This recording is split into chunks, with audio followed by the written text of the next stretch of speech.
चलिए प्रिया, इतने में घंटा चला जाते हैं।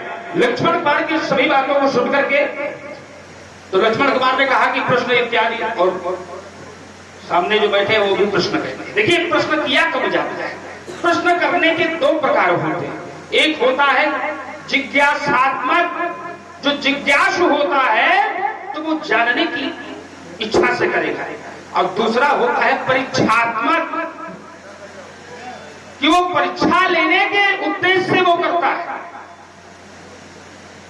एक होता है परीक्षात्मक और एक होता है जिज्ञासात्मक। अब मैं विचार करने लगा, आज तक जो जो प्रश्न किए गए भगवान शंकर और मां पार्वती के मध्य में, वो सब केवल जिज्ञासात्मक रहे। एक बार परीक्षात्मक हुआ तो वहां पर शरीर को त्यागना पड़ा। क्यों? क्योंकि परीक्षात्मक अपने ज्येष्ठ के सामने, अपने श्रेष्ठ के सामने, पिता के सामने, गुरु के सामने, आचार्यों के सामने और परमात्मा के सामने कभी अपने बल और ऐश्वर्य का प्रदर्शन नहीं करना चाहिए, कभी उसकी परीक्षा नहीं लेनी चाहिए। और तो जहां पर परीक्षा शब्द जुड़ा है राजकुमार, तो परीक्षा अगर अपने ज्येष्ठ श्रेष्ठ की लेता है तो लेने वाला ही पतन को प्राप्त हो जाता है। अगर जिज्ञास भाव से वो पहुंचा है तो उसको कहीं न कहीं से उसको दोहन करके माध्यम से प्राप्त होता है। अब लक्ष्मण के जितने भी शब्द प्रयोग हैं तो हमें लगता है वो कहीं न कहीं से, अगर वो जिज्ञासात्मक है, अब इसी को मैं इसी से जोड़ रहा हूं, तो जिज्ञासात्मक कभी इस प्रकार से संबोधन नहीं किए जाते। अगर परीक्षात्मक है तो परीक्षा लेने का लक्ष्मण का कोई अधिकार नहीं। लक्ष्मण कुमार ने कहा कि अहंकार पर चोट होती है, अहंकार पर चोट नहीं होती राजकुमार। अहंकार करने वाला विनाश को प्राप्त हो जाता है, अहंकार नष्ट हो जाता है। क्यों? अश्रद्धा, श्रद्धा पर आघात किया जाता है, श्रद्धा पर अगर चोट किया गया है तो वहां पर क्रोध होता है। तो बोले श्रद्धा पर कभी चोट होती नहीं, श्रद्धा पर चोट होती है। मान लो अगर पिता और पुत्र हैं और पुत्र के सामने कोई पिता का अपमान कर दे तो उसकी श्रद्धा पर चोट भरेगी नहीं बनेगी? तो क्या वो पुत्र शांत रहेगा? शांत नहीं रहेगा, वो पता नहीं क्या कर डालेगा। जितना उसके बल होगा उससे भी अधिक करने की वो चेष्टा करेगा। तो ये श्रद्धाएं अगर गुरु और शिष्य हो, अगर शिष्य के सामने कोई गुरु का अपमान करे तो उसकी श्रद्धा पर आघात होगा। तो वहां शिष्य का दायित्व है कि वो कभी शांत नहीं बैठ सकता है। अगर भक्त और भगवान है, अगर परमात्मा के प्रति किसी की श्रद्धा है, अपने इष्ट के प्रति श्रद्धा है, भगवान शंकर के प्रति श्रद्धा है, अगर कोई वहां पर निंदा करने लगे तो क्या भक्त का दायित्व है कि वो निंदा सुने? कहते जीभ काट लेना चाहिए, काटिए जीभ। क्यों? क्योंकि वहां निंदा उसको सुनना नहीं चाहिए। अगर निंदा उसने सुन लिया तो अपराध, या तो आप करो नहीं तो वहां से चले जाए। तो तात्पर्य है राजकुमार, अब मेरी श्रद्धा है तो, क्योंकि ये धनुष है भगवान शंकर का, मेरी आराध्य का, मेरे पूज्य गुरुदेव का, और इस धनुष के बल पर मैंने प्राप्त किया है, ज्ञान प्राप्त किया, विद्या प्राप्त की, और जो विद्या प्राप्त करेगा, जो ज्ञान प्राप्त करेगा, अब उसके सामने अगर खंडन करके तो खंडों में भक्त करके पृथ्वी पर डाल दिया जाए तो राजकुमार श्रद्धा पर आघात होगा। इसीलिए मेरा क्रोध है और इसीलिए मेरा विरोध है। और लक्ष्मण कुमार का एक शब्द और आया, बोले आपने कहा कोई को, भैया ने ये शब्द कहा तो आपने को शब्द को ले लिया, जो अनिश्चय बाकी है उसके आगे नहीं लिया। आयसु काह कहिए कि नमो ही। अब देखिए फिर यहां अंतर हो रहा है। तात्पर्य यह है कि किसी के द्वारा कोई कार्य को किया जाए, वो कार्य करने वाला जो उत्तर करता है उसका स्पष्ट उत्तर ना हो, वो कहते होगा कोई इस कार्य को करने वाला आदेश है, आप बताइए। आदेश जो हो रहा है उसको वो स्पष्ट नहीं कर पा रहा, दूसरा आदेश मान रहा है, तो सामने वाला इस बात को कोई स्वीकार नहीं कर सकता, क्योंकि जो कथन है वो राजकुमार स्पष्ट नहीं है। मैं कहता हूं वो कहने की मेरे द्वारा आप आदेश बताइए तो मुझे स्वीकार है। और जब तक ये नहीं होगा तो परशुराम के जीवन में कभी वो स्वीकारोक्ति नहीं हो सकती। और मैं ही नहीं, समाज का अगर कोई भी व्यक्ति हो और समाज के अंतर्गत कोई कार्य किया गया है, अगर कोई व्यक्ति नहीं जानता, उसको जानना चाहे, अगर कोई ऐसा कहे कि होगा कोई एक करने वाला, आपको आदेश है, बड़ा सम्मान करे, तो क्या आप स्वीकार लोगे उसको?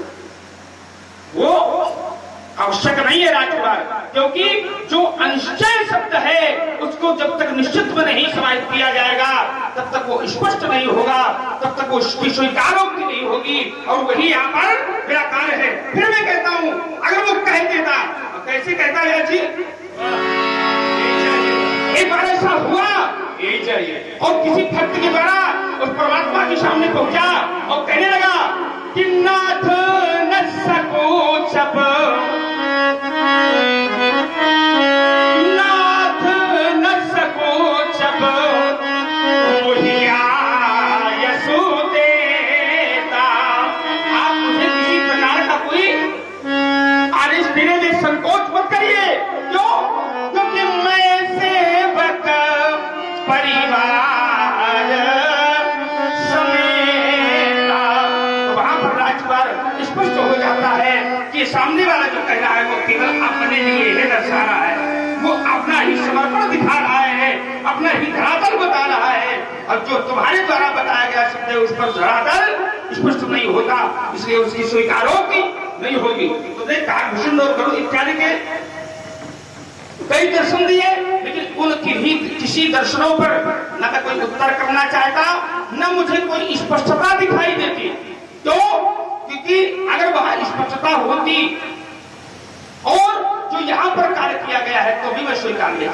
वहां पर संशय था, गरुड़ को मोह था, तो भगवान शंकर के द्वारा मार्गदर्शन दिया गया कि अगर, क्योंकि भगवान शंकर को मार्ग में चलते चलते मिले और पूछने पहले शंकर के पास गए, तो भगवान शंकर ने वहां भेज दिया। तो काम मिले करुण मार्ग महामोही, अकवन भाती समझावो तो ही। समझाया किसको जाता है? जिसका संशय दूर करना हो और जिसके अंदर मोह जागृत हो गया हो, तो वो परमात्मा के कथा या परमात्मा के चरित्र के माध्यम से उसको दूर किया जा सकता है। लेकिन फिर भी भगवान शंकर ने कहा कि ये भी एक पक्षी है, तो इसको मैं दूसरे पक्षी के पास भेज देता हूँ, तो जो ये जाएगा वहां तो वहां इसको प्राप्त हो जाएगा, समझ जाएगा। क्यों? क्योंकि ठग जाने ठग ही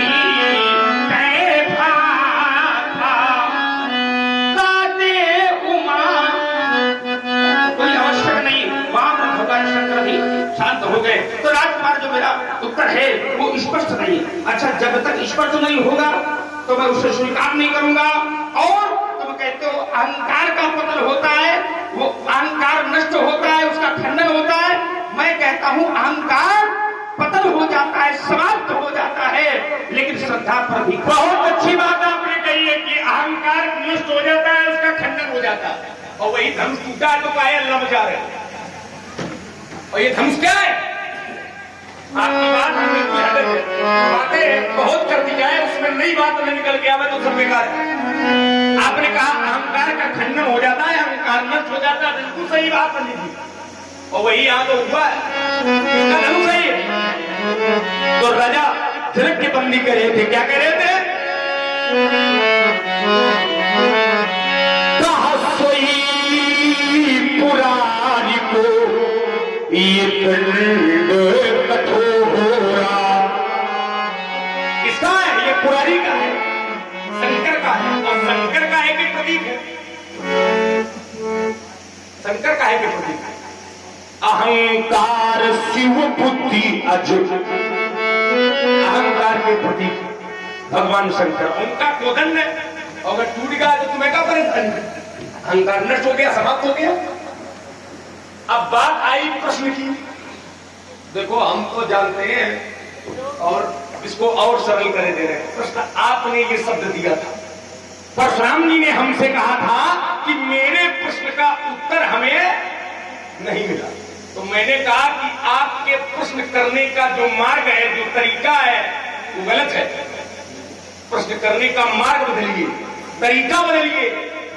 तो अब कई प्रश्न आ गए, बहुविकल्पी कई प्रश्न।